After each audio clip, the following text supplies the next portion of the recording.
नमस्कार मित्रों, आज की प्रभु चर्चा में हम जो अनमोल रत्न लेकर उपस्थित हैं उसका नाम है घर में अनुशासन, जो कि संत दर्शन सिंह जी महाराज का लिखा हुआ लेख है। महाराज जी कहते हैं कि बचपन में हमें तब तक नाश्ता नहीं मिलता था जब तक हम भजन पर नहीं बैठ लेते। सुबह 1 घंटा भजन करना जरूरी था। हमारे घर का जीवन इतना अनुशासित था कि अनुशासन हमारी जिंदगी का एक हिस्सा बन गया। हमने कभी भी बाबूजी, संत कृपाल सिंह जी को या माता जी को किसी की बुराई करते नहीं देखा।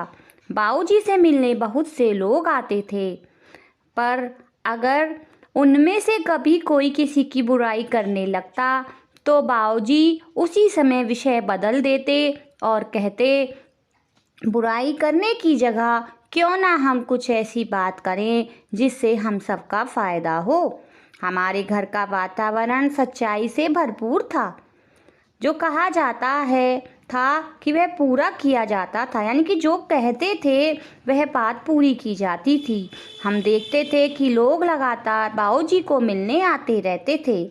उनकी हर तरह की समस्याएं, मुश्किलें, परेशानियां होती थी। बाबूजी बड़े धैर्य और नम्रता से उनकी सारी बातें सुनते थे।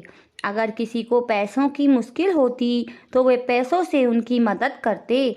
अगर कोई बहुत ज़्यादा तनाव में होता, दुखी परेशान होता, तो वे उसे मेरे कमरे में लाकर भजन पर बिठा देते।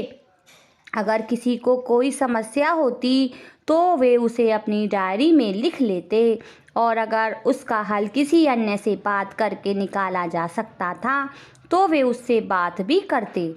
अगर किसी की तकलीफ बहुत ज़्यादा एवं असहनीय होती थी तो वे खुद हजूर के पास जाकर उनके लिए बात करते। कितना विशाल हृदय था उनका। दिन के समय बाबूजी ऑफिस में व्यस्त रहते और शाम को सारा परिवार खाने के लिए इकट्ठे बैठता था। खाना खाने से पहले हम सब परमात्मा को, वाहे गुरु को याद करते और उनका शुक्रिया अदा करके खाना खाते। मुझे एक वाकया याद आता है जो यह बताता है कि बाबूजी शुरू से ही हजूर के प्रति कितने समर्पित थे। उनकी यानी प्रभु की रजा में ही राजी रहते थे। मेरे 2 भाई थे, एक का नाम हरनाम था और दूसरे का नाम जशवंत। हरनाम बहुत खूबसूरत बच्चा था, यहाँ तक कि उसने बेबी शो में इनाम भी जीता था। वह बहुत होशियार था। 1927 में जब मैंने रावलपिंडी में स्कूल जाना शुरू किया तब 3 साल की उम्र में हरनाम की मृत्यु हो गई। जब उसकी मृत्यु हुई तो बड़ी संख्या में लोग, जिनमें कई धर्म संप्रदायों के नेता भी थे, बाबूजी से मिलने आए। तब तक यह खबर फैल चुकी थी, बाबूजी संत हैं और सत्संग करते हैं।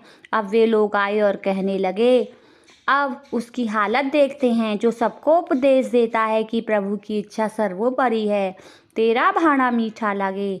अगर वह सचमुच संत है, अगर उसका गुरु पूरा है, अगर वह प्रभु प्राप्ति के रास्ते पर ठीक से चल रहा है, तो उसे अपने बच्चे की मृत्यु पर जरा भी दुख नहीं होना चाहिए, जैसा कि साधारण लोगों को होता है। बाबूजी ने अपने बच्चे की मृत्यु को बड़ी शांति से लिया, इसे प्रभु इच्छा मानकर स्वीकार कर लिया। और उन लोगों ने जब यह देखा तो उनके दिल बाबूजी के प्रति सम्मान एवं श्रद्धा से भर गए। बाबूजी का कार्यक्रम कितना भी व्यस्त क्यों ना हो, पर कोई भी बात उन्हें हजूर के दर्शनों के लिए जाने से नहीं रोक सकती थी। अगर घर में कोई बीमार होता, डॉक्टरों के अनुसार बच्चे की हालत चिंताजनक होती, तो भी वे सारी दवाई, फल वगैरह लाने के बाद हजूर के दर्शनों के लिए चले जाते थे। उनके जीवन में परमात्मा पहले, दुनिया बाद में का अर्थ है गुरु पहले, दुनिया बाद में।